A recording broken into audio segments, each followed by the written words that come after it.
Buenas noches, hermanos, es un gusto saludarles a cada uno de ustedes. Qué bueno llegar a sus hogares por este medio, es una bendición. Qué bueno que podamos apartar este tiempo, a pesar de todas las actividades del correr del día, podernos detener un momento y poder meditar en la palabra de Dios. Este es alimento para nuestras vidas.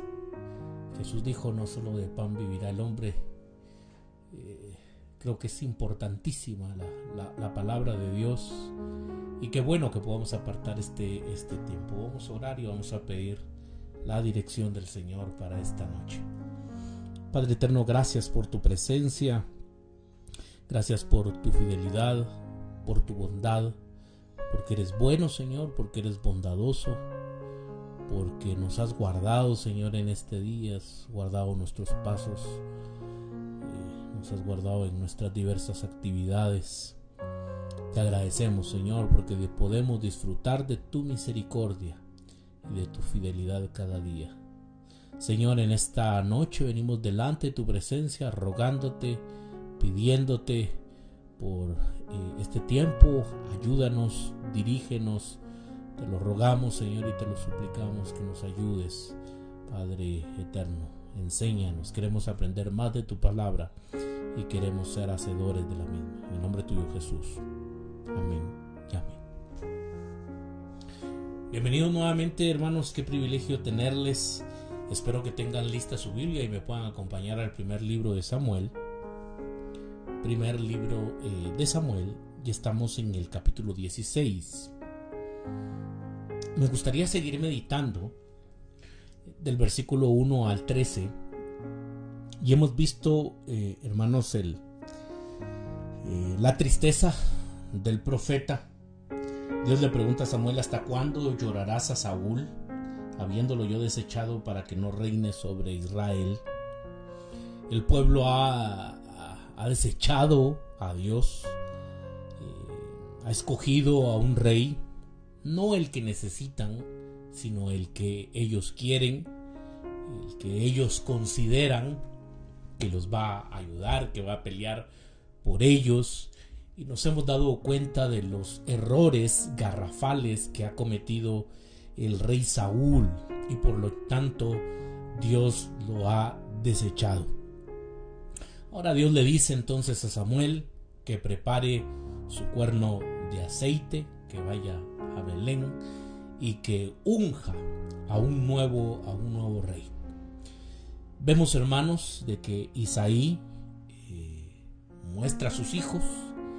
El primero de ellos es alto. Esa connotación de alto tiene un significado, ya lo hemos visto muchas veces, tiene que ver con el orgullo y con la arrogancia. También lo veíamos y lo hemos visto en este libro, el tema del peso, el tema de la gloria. Interesante como el texto bíblico también se refiere a Elí como alguien pesado, como alguien gordo, y vimos el tema de la gloria, cómo es que pues puede ser de bendición, pero también puede ser de juicio para el pueblo. Ahora vemos esto de los hombres altos, pero algo que hay que resaltar es que Dios le dice a Samuel: ustedes regularmente ven lo externo. Ahora yo veo el corazón. Dios ve más allá, mis queridos hermanos. Estamos sumergidos en una sociedad donde la gente constantemente ve lo externo. Ve cómo usted está vestido, qué tipo de vehículo tiene, qué profesión tiene, si tiene recursos o no los tiene. Y regularmente nos estamos fijando, estamos poniendo nuestra atención en las cosas materiales, en las cosas externas. Pero Dios, hermanos, ve el corazón. El primer hijo y el segundo y el tercero y los que va mostrando Isaí, el Señor dice: no, estos los he desechado. Por ahí, en buen guatemalteco diríamos, por ahí hay un patojo, ¿no?, que está cuidando, pastoreando ovejitas, Y pues Samuel le dice, mándalo a llamar, yo no me puedo ir de aquí hasta que unjamos al rey, hasta que veamos a todos tus hijos. Y aparece David y entonces lo ungen. Este muchachito, podríamos decirlo insignificante, muy probablemente ante los ojos de sus hermanos, ante los ojos de su padre, pero era el escogido de Dios. Y hoy he titulado este mensaje Elegir un rey. Cuando Dios le dijo a Samuel que fuera entonces a Isaí, él le dijo, he elegido a uno de sus hijos para que sea rey. Esta palabra en hebreo, la palabra elegir, también puede significar, y podríamos traducir esa palabra como ver, mirar. En este sentido, Dios está diciendo, yo he visto, yo he escogido, he mirado a un hijo de Isaí. Se repite 7 veces, hermanos, en este capítulo. Eso es de suma importancia. Algo nos quiere enseñar la palabra de Dios. En el capítulo 1, por ejemplo, Reina Valera dice en la última parte, porque de sus hijos, estamos en el capítulo 16, versículo 1, la última parte del versículo dice, porque de sus hijos me he provisto de rey. También se podría traducir como escogido a un rey. En el versículo 6 también, hermanos, observamos que dice el texto, y aconteció que cuando ellos vinieron, él vio. Este verbo también es de suma importancia. Él vio a Eliab y dijo, de cierto delante de Jehová está su ungido.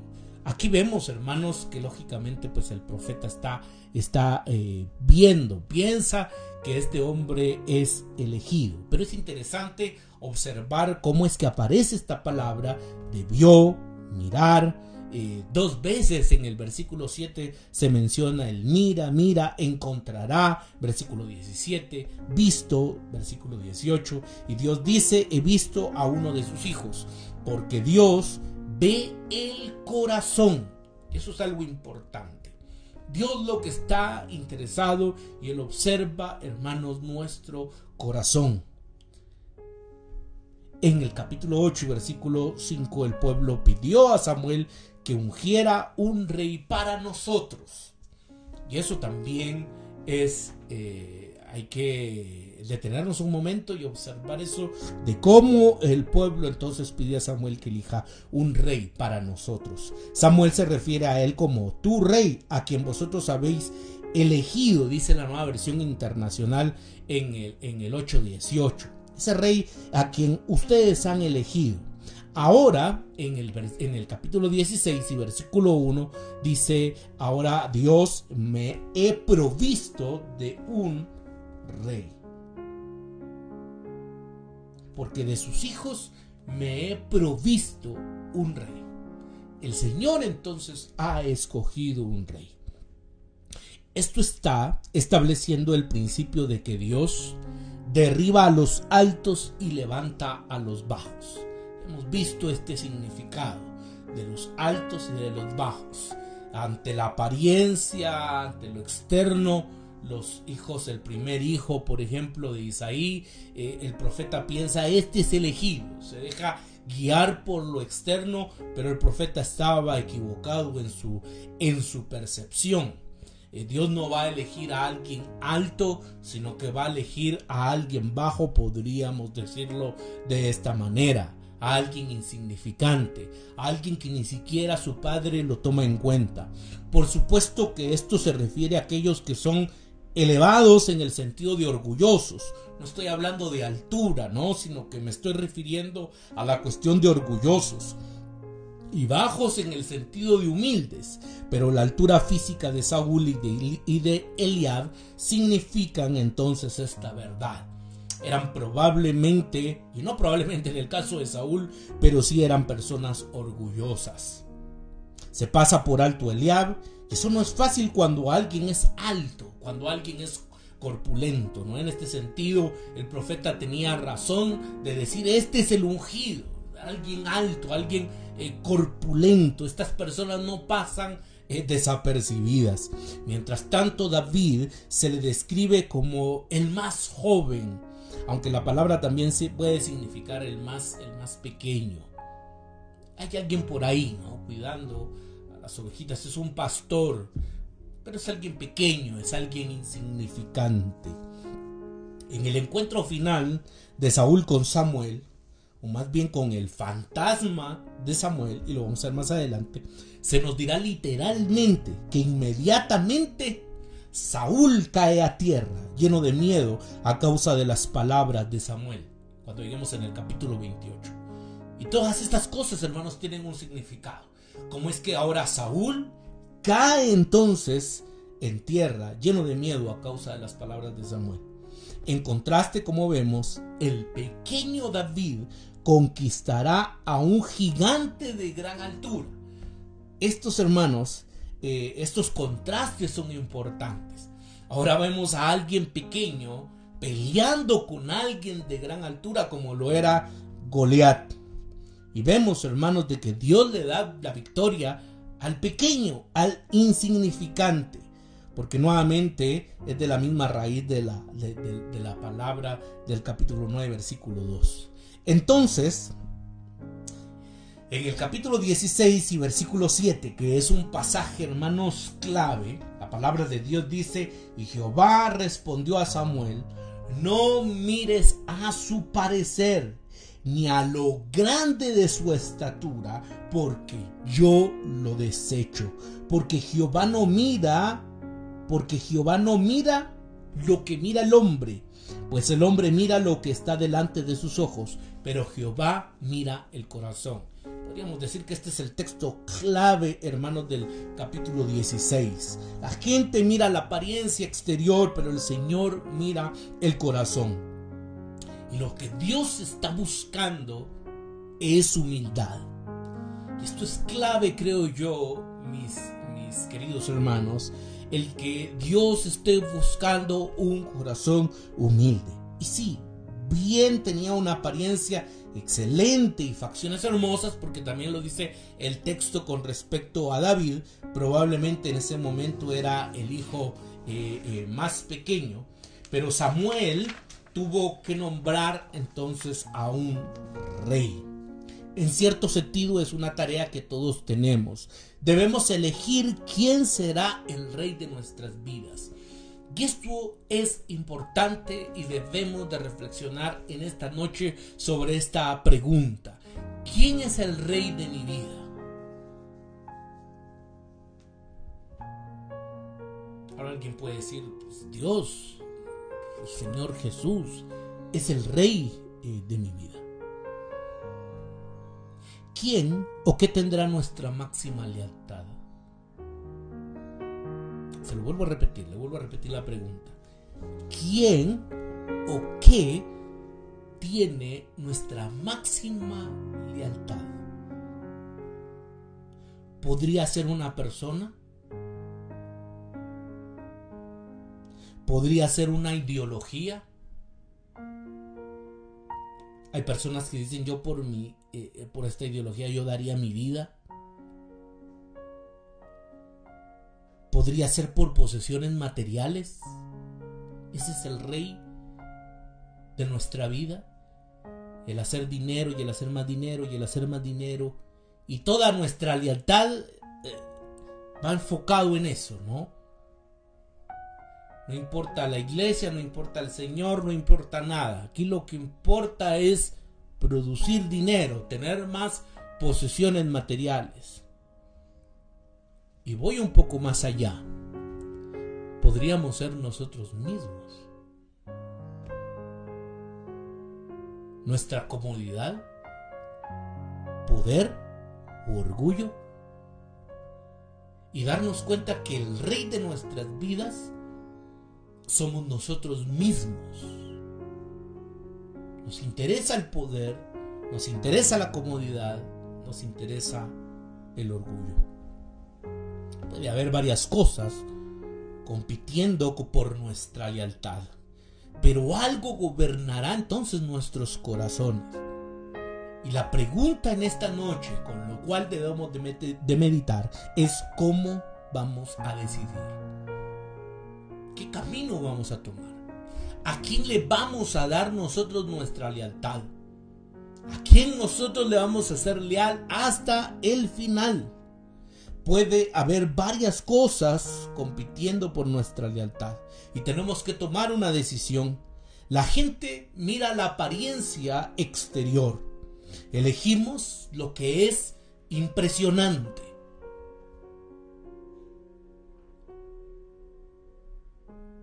Algo extravagante. Nos gustan, hermanos, las cosas inclusive exclusivas, brillantes, poderoso, placentero.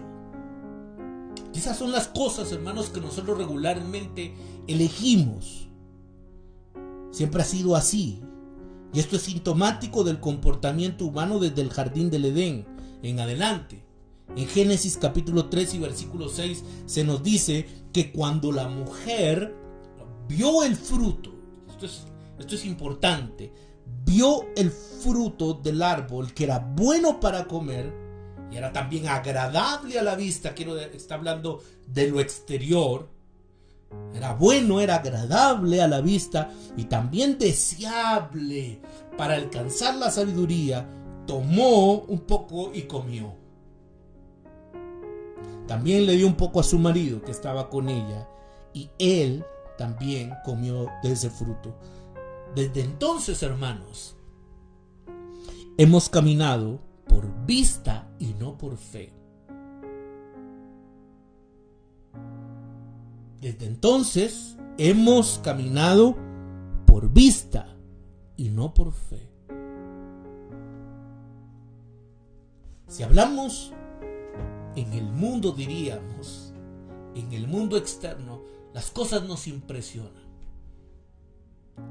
Yo le decía hace 8 días, como te veo, te trato. Muchas personas se le quedan viendo a uno, ¿no? De pies a cabeza, para ver cómo está vestido, qué tipo de marcas utiliza. El celular hoy en día es muy importante, qué tipo de celular, si anda con un vehículo, qué tipo de vehículo es. Si estamos hablando del ámbito académico, bueno, usted que ha estudiado, cuál es su preparación académica. Pero es interesante que muchas veces también en el lado eclesiástico actuamos de la misma manera, ¿no es cierto? Y miramos las cosas que nos impresionan, lo externo, la grandeza, por ejemplo, de un edificio, la grandeza de un sonido, de los músicos, de las luces. Y eso, hermanos, a nosotros entonces nos deja extasiados. Y debemos de tener sumo cuidado, porque muchas veces o regularmente en nuestra naturaleza, hermanos, nosotros caminamos entonces por lo que vemos y no por la fe. Y ese es un desafío para nuestras vidas diariamente. El caminar en fe, no por vista. Lo externo es engañoso. Muchas veces lo bello también es engañoso. Tenemos que fijarnos, hermanos, en lo interno, en el corazón del hombre. Un buen rey no es el más alto. El buen rey es el del corazón humilde. Jesús dijo: venid a mí todos los que estáis cansados y agobiados, y yo os haré descansar. Llevad mi yugo sobre vosotros y aprended de mí, que soy, ¿qué dice el texto? Que soy manso y humilde. ¿De dónde? De corazón, y encontraréis descanso para vuestras almas. Esta es la característica o las características de nuestro Señor Jesucristo. Alguien manso, alguien humilde, de corazón. Es lo que Dios está buscando el día de hoy. Y que haríamos nosotros muy bien también en tener, hermanos, un corazón humilde. Que Dios se encuentre en nuestras vidas corazones humildes. Y que nosotros podamos también estar despiertos para observar a aquellas personas que nos rodean, para aquellas personas que muchas veces se dicen ser nuestros amigos, y pensar, ¿tiene un corazón realmente humilde ¿O solo me estoy dejando ir por la apariencia, por lo exterior? Señor Jesús está diciendo: sométete a mi gobierno, porque soy humilde y por eso mi gobierno no es opresivo, es ligero, es fácil. Así encontrarás descanso para vuestras almas.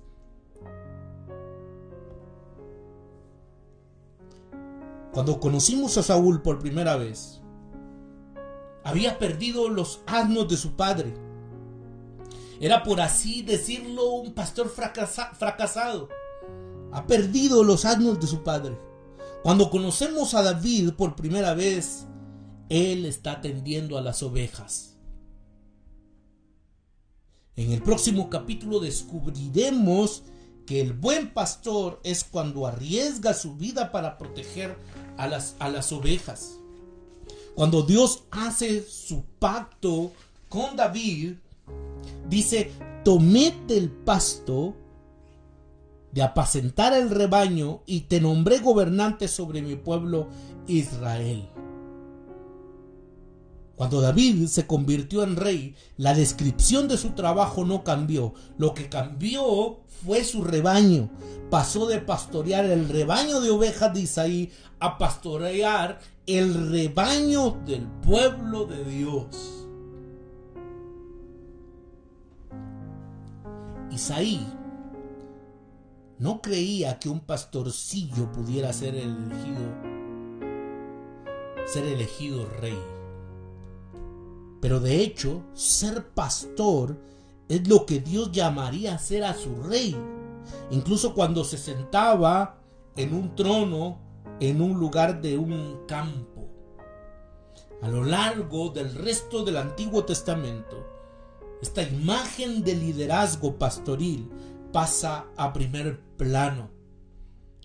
En Ezequiel capítulo 34, Dios presenta una acusación contra los líderes de Israel. Y el versículo 2 dice: ¡ay de vosotros, pastores de Israel, que solo os preocupáis de vosotros mismos! ¿No deberían los pastores cuidar del rebaño? Esa imagen, hermanos, del pastor es de suma importancia, como debe de actuar realmente un pastor. Han explotado, en el contexto de Ezequiel, han explotado al rebaño para sus propios beneficios. En lugar de protegerlo, mis ovejas vagan por todos los montes y por todo collado alto. Estaban esparcidos por toda la tierra y nadie los buscaba ni los busca. Dice el versículo 6, por lo que Dios va a alimentar a estos falsos pastores. Dios va a eliminar a estos falsos pastores. ¿Quién los va a reemplazar entonces? Solo hay una respuesta, creo yo. Pondré sobre ellos un pastor, mi siervo David, y él los pastoreará, él los cuidará y será su pastor.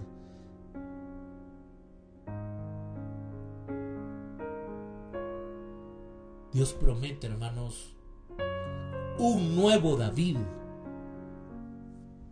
el buen rey pastor.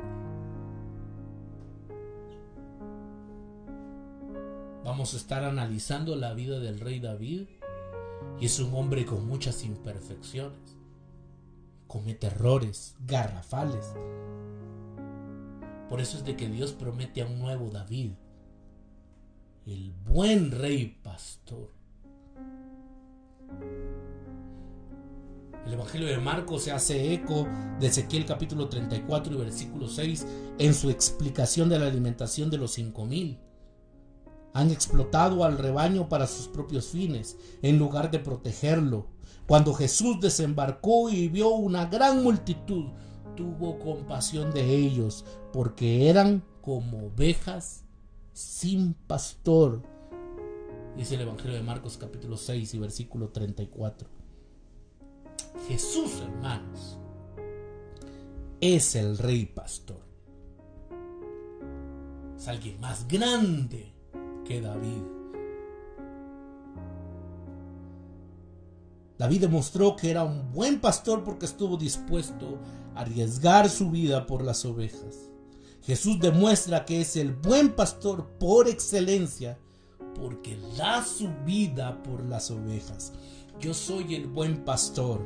Isaí no creía que un pastorcillo pudiera ser elegido rey, pero de hecho ser pastor es lo que Dios llamaría a hacer a su rey, incluso cuando se sentaba en un trono en lugar de un campo, lo decía hace un momento.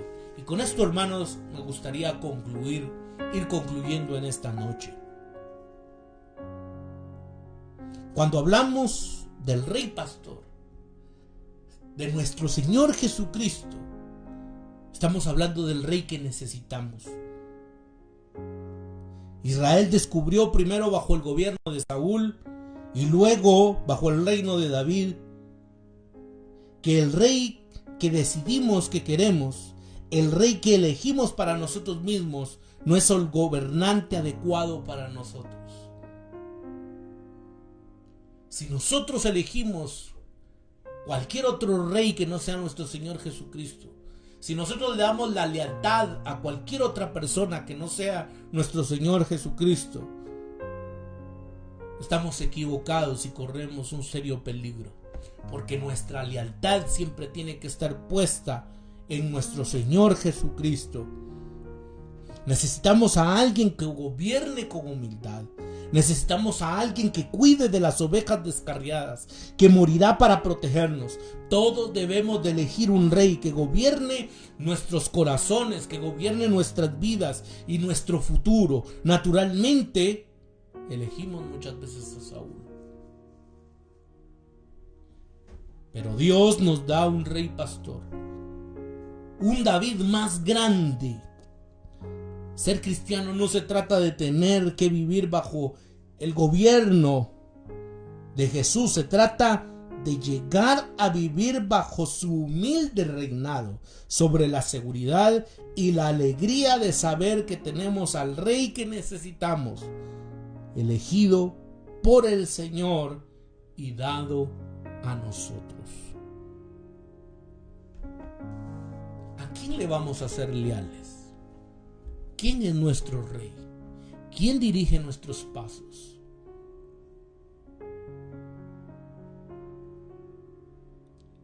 Muchas veces es fácil decirlo. Sí, el Señor Jesús es mi rey, a Él le tengo mi lealtad. Pero ¿cómo estamos viviendo? ¿Cómo nos dirigimos? Y creo yo que es importante. Esto es maravilloso y esta historia es maravillosa.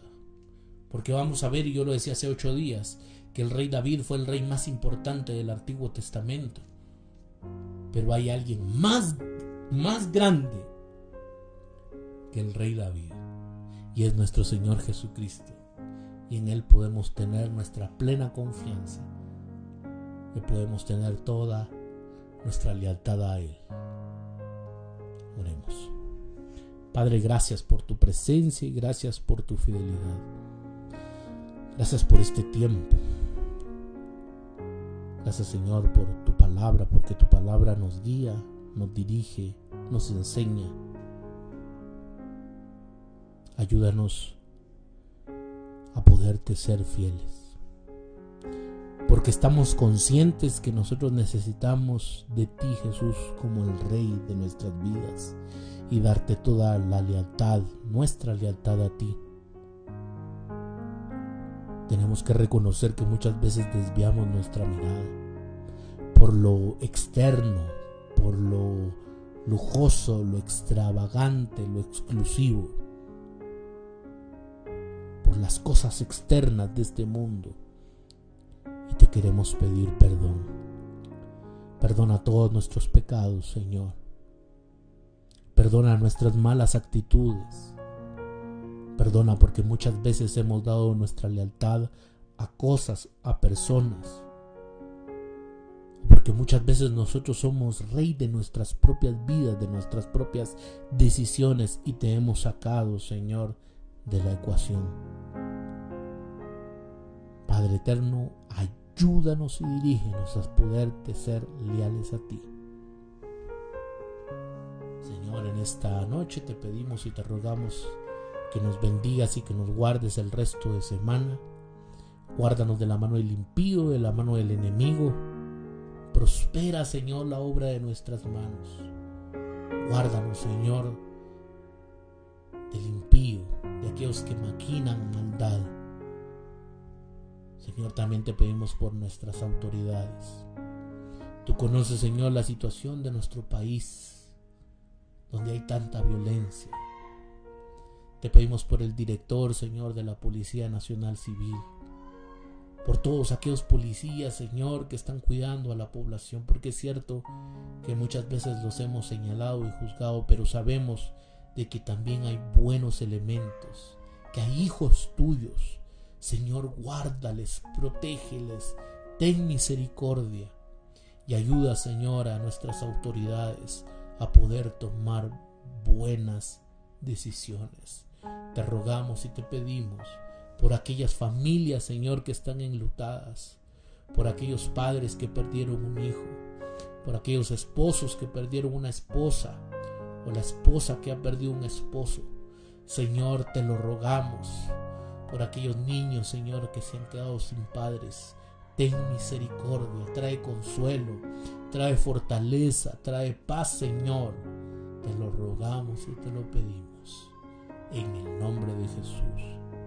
Amén y amén. Hermanos, qué privilegio que nos hayan acompañado en esta noche. Están cordialmente invitados a nuestro servicio presencial. Damos inicio a las 9:30 de la mañana, los días domingos. Será una bendición que nos puedan acompañar, y desde ya están cordialmente invitados también a nuestro aniversario.